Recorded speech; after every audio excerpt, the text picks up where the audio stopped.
From Olympia, an in-depth look at decisions at the state capitol and how they impact you. This is The Impact. Hello and welcome to The Impact. I'm Mike McClanahan. With the watershed covering 2,700 square miles of southwest Washington, the Chehalis River is the second largest river in the state, second only to the Columbia. It's also one of the only major river systems on the west coast with no dams.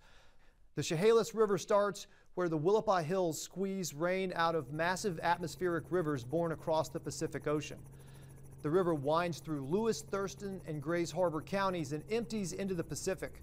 Many rivers are prone to flooding in Washington, but with thousands of low-lying homes, farms, and businesses located in the Chehalis watershed, a very large rain event can mean a catastrophe. In 2007, an atmospheric river triggered record flooding, a 100-year flood that swallowed up the towns of Chehalis and Centralia, submerged I-5 for days, shutting down the interstate that runs from Canada to Mexico. In the winter of 2009, another major flood shut down I-5 and did massive amounts of property damage. A group put together to represent the cities, counties, tribes, and other stakeholders in the region is weighing its options for reducing the impact of floods moving forward. The Chehalis Basin Board has a dual mission: to reduce catastrophic flood damage and to improve aquatic habitat to ensure the survival of native salmon and steelhead species which call the Chehalis home. Dams have historically been very bad news for migratory fish like salmon and steelhead due to blocked spawning routes. But a new type of flood retention facility envisioned for the Chehalis would only retain water during major flood events while giving fish free passage the rest of the year. Advocates of this approach have argued that nothing short of a dam can make a really significant difference in the amount of property devastation during the next catastrophic flood. Skeptics include the representatives of both tribes with seats on the board, the Quinault Indian Nation and the Confederated Tribes of the Chehalis Reservation. The Chehalis Basin Board can only move forward with plans that actively improve habitat for fish while reducing the risk of catastrophic flooding in the long run. The Chehalis Basin strategy is overseen by a wing of the State Department of Ecology. Joining me now, Director of the Office of Chehalis Basin, Andrea McNamara Doyle. Thank you for your time today. Let's just start with you bringing us up to speed on some of the big developments since the last time we spoke about this endeavor. Sure, thanks for having me back. So one of the significant developments that has happened recently is the Chehalis Basin Board has initiated a new working group to look at additional alternatives to the proposed flood retention facility. That effort is known as the LAND effort, which is short for the Local Actions Non-Dam Alternative Work, and that is currently getting launched to develop and evaluate a comprehensive basin-wide approach to flood damage reduction that would not include the proposed flood retention facility. It's also possible that some of the things that come out of that alternative group could be looked at and incorporated into a future for the basin that does include the dam. So this is a new development, but it is an extension of work that's been happening over the course of several years, where there have been a number of studies looking at different ways to reduce flood damages with and without the proposed flood retention facility. So one of the key concerns or questions out there about the implications of a flood control dam or flood retention facility is what happens to the fish in that part of the Chehalis River system, the fish that spawn in particular upstream of the dam site in the PL area. And depending on where, which report or which perspective or which public comment you're reading, people have, very different views on this, but can you give us a sense of what the question is there for the fish that are there now and then the fish that will be there in the future with or without a dam? Sure, absolutely. So one of the things that everybody is in agreement on, even though there's lots of things that people disagree with about the dam, is that the future of the fisheries in the Chehalis Basin are at risk. They're in peril. And that is also true in the area up near PL, where the proposed flood retention facility is proposed. And the future with or without a dam for the salmon stocks and other aquatic species in that part of the basin are really quite frightening, frankly. There's a declining trend line for their sustainable populations. Different species are more at risk than others. And we know that the future with or without a dam for the fish stocks in that part of the basin are really at risk. There is obviously, as a result of that, concern about whether putting a proposed new dam into that part of the basin could make matters worse. And that's part of what the environmental review is exploring right now related to the dam. Are there ways to avoid or minimize those impacts? Are there actions that could be taken to mitigate for those impacts? So that if the project were to move forward, the fisheries could be protected, kept whole, and if there are improvements that could be made in other parts of the basin to support the fisheries, could we achieve an overall net improvement for salmon and other aquatic species? In terms of the work to restore aquatic habitat throughout the region, the entire river basin, can you give us an example of some of the types of jobs that maybe have been completed or are underway or planned for different spots along and throughout the Chehalis? Absolutely. So this is an area where we've been making great strides and increasing our momentum of a number of different projects. As of this fall, we had finished more than 50 different individual projects. We have another 21 projects that are in progress. Collectively, these projects have encompassed over 970 acres of floodplain and have addressed 16 miles, river miles of in-stream habitat that have been both restored and protected for fish. We've had a number of fish barrier correction projects completed that are opening up new miles of rivers and stream to habitat that is now accessible, that was previously not accessible for salmon and migrating steelhead.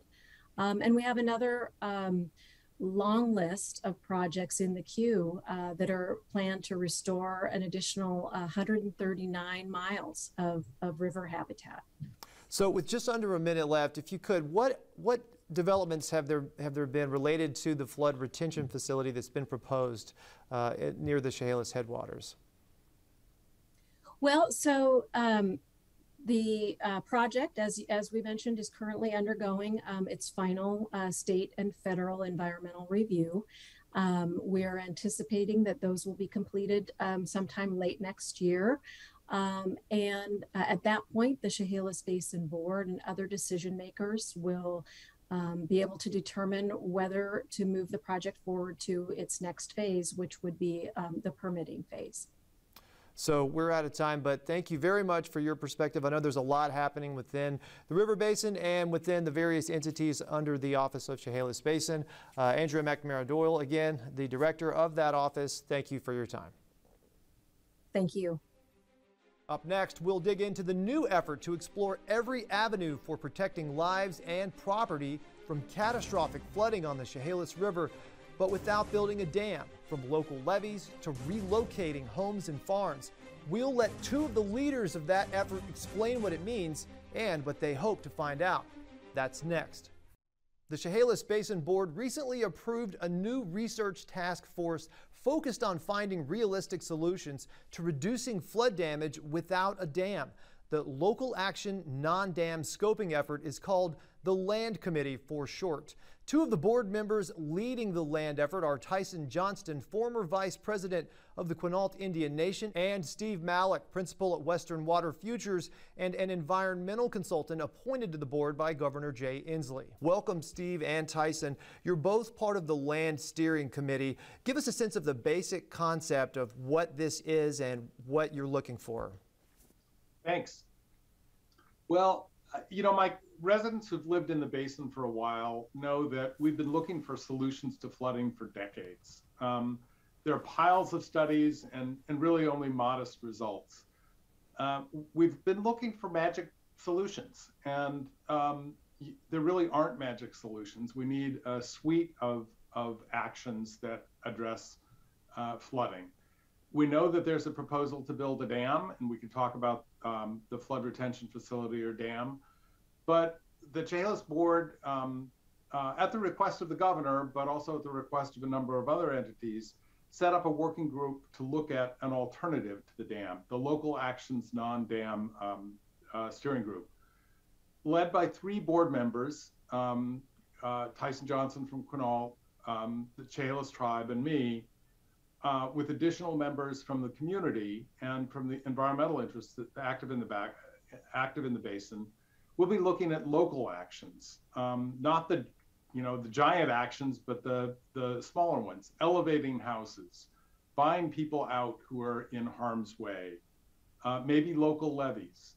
These sort of smaller scale actions that can be scaled up and taken as a whole can really make a difference. So I want to come back to that and sort of dive in and dig in a little bit more to some of those specific areas. But first I want to go to Tyson. Could you give us a sense of the tribe's perspective on the current amount of studies? Some advocates of a water retention facility, a flood retention dam, say this has been studied to death, but the tribes do not support a dam at this point. Is that accurate? And if so, why? That is accurate. I think the reason why that we have retained that position after, going through the different scientific studies and environmental analyses is that there's been an indication that there's going to be unavoidable impacts that will continue to degrade salmon habitat, and also prevent the nation and the other tribes from, harvesting fisheries and cultural practices that, we've maintained for eons. Additionally, we're really concerned as, a tribe with a treaty right to the Chehalis Basin. We, would like to see, us taking this once in a generation opportunity to advance, solutions that, meet both sides of the strategy together, restoring salmon habitat, but also finding ways to protect and make communities more resilient. We are intimately, involved in those issues, even on flooding issues. My community is very susceptible to ocean sea level rise because of climate change. Our only emergency access route and main route into our villages, is dealing with mudslides and other access issues. And so we understand the importance of, maintaining community safety, but also we have to find ways to also not sacrifice the environment and make sure that these resources that we've protected and been stewards of since time immemorial continue to do so for future generations. And just to follow up on that, this question is for either one of you. Some advocates, again, of building a water retention facility say it would remain open except during flood events and for an estimated month afterwards when the water is released. But they say the fish in that part of the basin, or at least the salmon there, are doing poorly now and will likely do poorly no matter what, but that this could potentially save property throughout the upper basin that is currently at risk. What's your response to that, and do you agree with that? I don't agree with that. My response to that is that this represents a restoration opportunity. Just because they might not be doing well at the time doesn't mean that it doesn't represent an opportunity to, restore habitat and restore, that stronghold for those fisheries moving forward. Additionally, there's a lot of scientific reports out there that show that all of our fisheries are on the decline, and we really are at, a fork in the road to decide, are we going to continue down that path or maybe adopt activities that will see those stocks be strengthened and restore themselves. So I really view it as an opportunity for restoration myself, even though the current state of them is poor. This proposed project would only continue that trend and maybe be, the last nail in the coffin. Steve, what's your perspective on that? Yeah, I'll say, I'm really intrigued by this flood retention facility because, as you noted, it would hold back water only for, say, a month out of every 5 or 10 years. And I think that as the climate changes, there are going to be, well, we've seen it this fall. Atmospheric rivers have been pounding us and are set up to continue to do so. I think there may be times and places for this kind of a flood retention facility. I don't yet know whether the Chehalis is the time and the place for this one.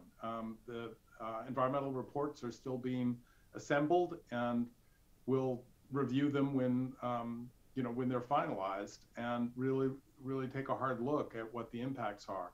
I think it's pretty clear that there will be an impact, certainly to vegetation, and it appears that there'll be an impact to fisheries that are declining.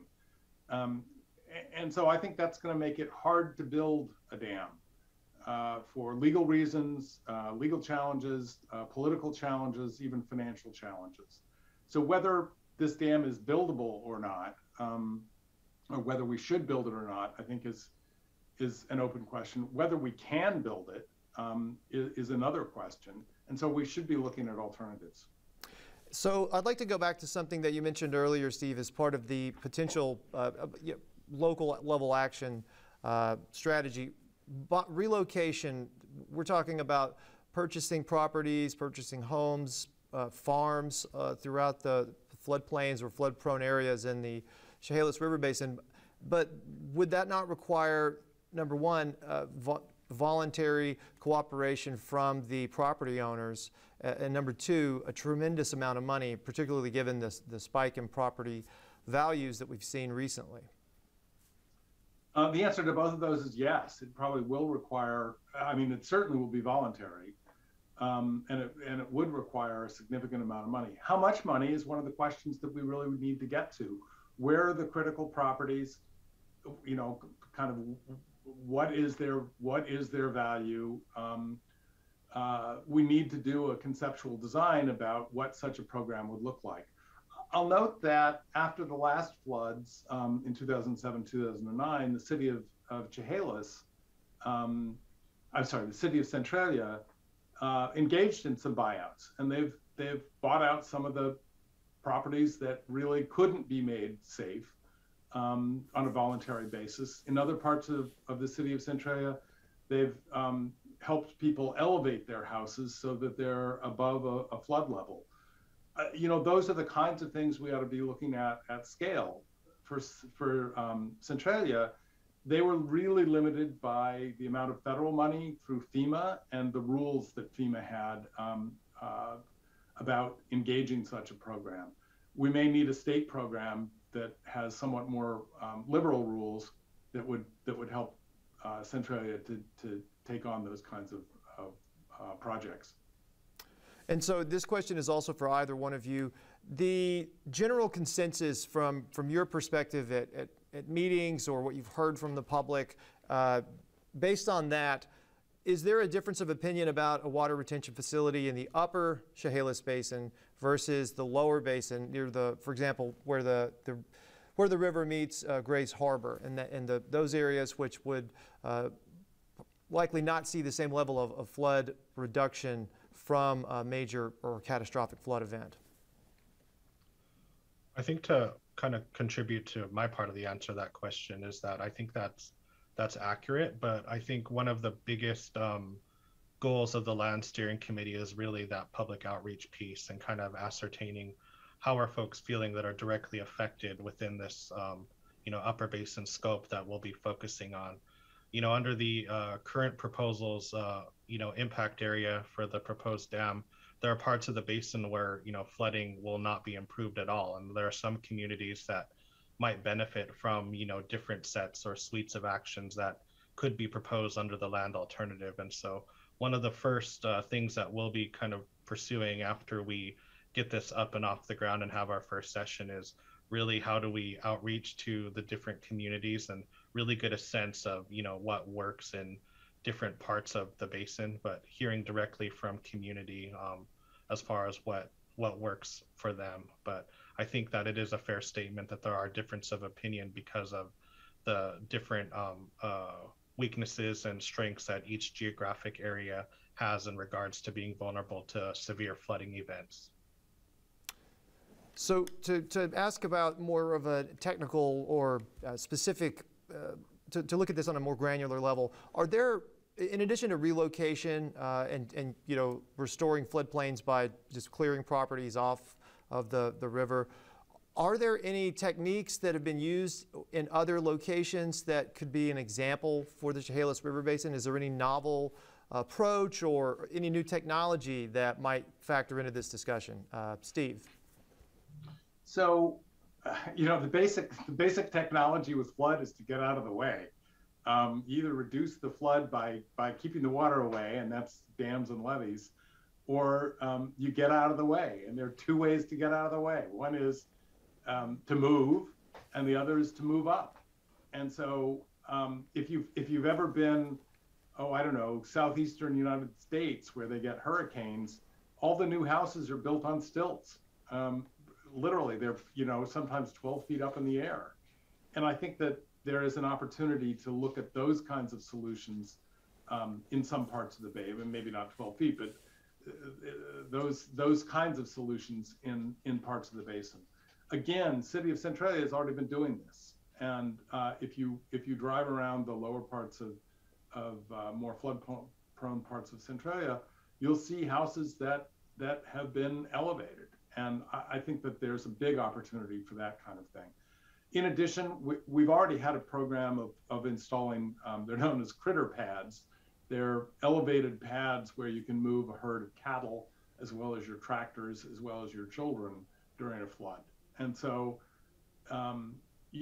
those are really important for some of the agricultural properties. And Tyson, I want to go back to sort of the idea behind the land committee. It's my understanding that from your perspective, and please correct me if I'm wrong, although there have been various alternatives studied and there have been numerous studies, you don't think that the alternatives have adequately been studied, have really been, looked in every possible area or considered all of the options, fully considered all of the options that would avoid a dam. Is that fair? Yeah, I think that's a fair statement. I would agree with that. And that's why this opportunity that we have now with the steering group is so important, because I think it really gives us a chance to one, not recreate the wheel, actually look and see, what's been done. You also mentioned in a previous question, looking at other technologies, other best practices.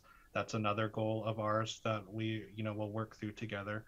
And, we've never seen, a significant investment or as in-depth of a strategy building around some of these other options that have been done in the past. In the past, they've been done in the context of environmental reviews, in comparison to the dam. So this is, we're kind of viewing as not an either or type of strategy development. Some of the projects and some of the strategies that we can implement might even complement a dam, ultimately, or can be done in other parts of the basin where the dam's geographic area won't really benefit. So it's going to look at all of that and kind of give us, other options and other avenues to pursue in the event that a dam is not able to be pursued or doesn't get through those several hurdles that we mentioned previously in this interview. I'll amplify that. A couple of years ago, we did a programmatic EIS on the overall Chehalis issues, both flooding and fishery restoration, and this, what we're now calling the land actions, were absolutely a part of what we propose to do. There are places where a dam really just doesn't add much. The lower basin, the tributaries, the South Fork of the Chehalis, a dam just doesn't provide much protection there. And so you have to take a look at these kinds of other alternatives and other strategies to keep people out of harm's way. We're just saying, let's look at that on a really systematic, programmatic, comprehensive way. And it may be that we can either complement a dam, as Tyson noted, or substitute. We won't know until we do the work. So we've got just over a minute left. If you could quickly, either one of you, encapsulate sort of a timeline for this, the land committee scoping effort, let's call it. Sure. We're gearing up now. Our first meeting is next week, November 10th.